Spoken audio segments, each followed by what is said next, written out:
liburuaz aparte, liburuaren egileak Unai Iturriaga, Joseba Larratxe eta Arkaitzkano.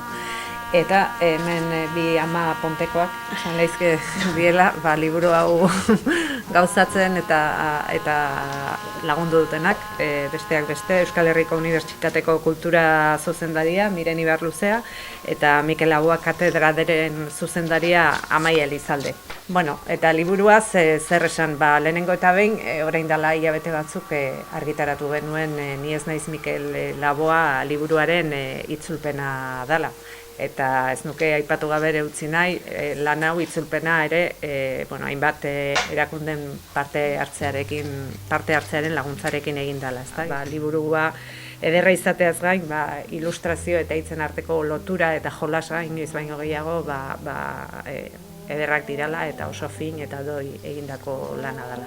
Nik ikusten dut hau preferenteko futbolari batek ikusten dut moduan Championseko partidua. Bizitzan momentu batzutan agian ezin diozu hainbeste denbora eskaini proiektu bati, momentu vitalak, pixka bat izarrak alineatu behar dira, Kasiopea alineatu behar da. Gero Arkaitzek dio hau ezin dela animaziozko film bat bihurtu, baina nik uste dut Josebak nahiko lukela.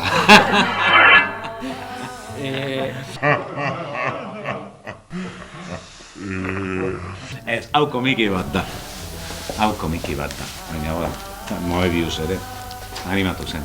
Hau komiki bat da, hau horrela ezingo zen demagun animaziozko pelikula bat izan. Egin beharko zen moldatu. Norbait animatzen bali maren, nien kantau. Ez, baina, kazetarientzako eta ezakit ikusiko zentuzten, baina egin ditugu pare bat bideo book trailer deitzen zaienak, eta jolastu dugu pixko bat animazioaren munduarekin. Ez dago ezer animatua, baina musika eta irudiak pixka bat mugitzen lortzen duzu efektu hori, eta da, esken finean, lehenago esaten izuena, komiki honek pena ez daukana, dela musika, eta gutxienez bada bi pasartetxotan bideoiek badaude YouTubeen bilatzen momentu zute errexarkituko dituzu. Ez dauka musikari, baina entzuten da. Bai. Hau da, mugimenduen bidez, koloren bidez. Nik ez dut nahi ireki eta musika egingo duen komikirik.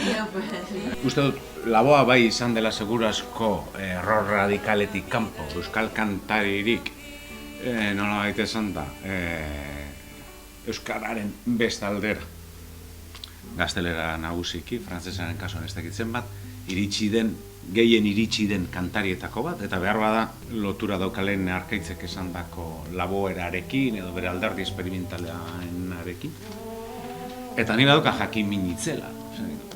Ikusi dezagun, ez? Beste aldean badagoen, ikusten dut, badaudela lagoa zaleak. Ez euskaldunak edo erabat euskaldunak ez direnak. Hori da bat, eta bestea da, jau ja interes edo jakimin personala da, laboz ezer ez dakienak, nola bizi duen historio hau. Gure asmoa, bazen, Laboa ezagutzen ez duenak ere, hasi eta buka historio bat eukitzea eskuen azten. Nako baba,